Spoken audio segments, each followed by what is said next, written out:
We have indeed allowed one powerful man to get away with too much for far too long. Members, this honorable man is in our presence here today. Honorable President, in these very chambers, just 5 days ago, you broke Parliament. Please understand, Honorable President, when I use the term honorable, I do it out of respect for the traditions and conventions of this august house. But please don't take it literally. For you, Honorable President, are not an honorable man. You're a broken man presiding over a broken society.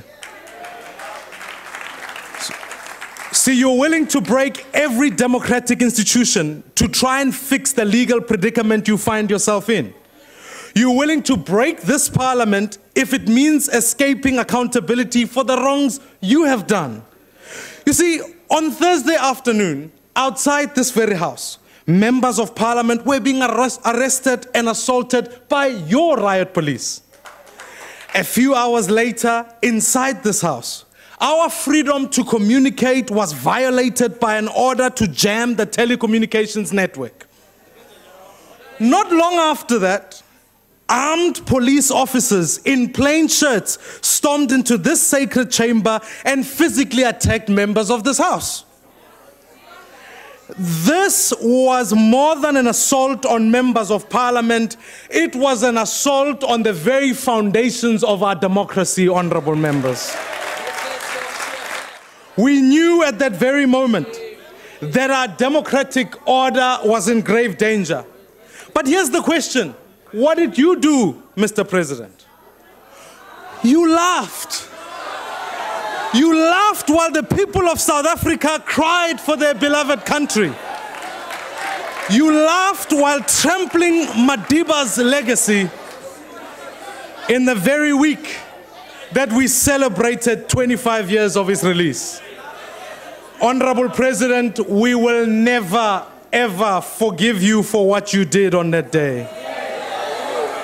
Madam Speaker, I led my party out of these chambers on Thursday night because we could not sit by and watch while our constitution was being destroyed right in front of us. We could not.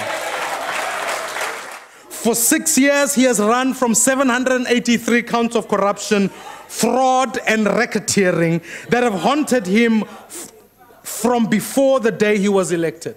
For 6 years, this broken man has spent his waking hours plotting and planning to avoid his day in court.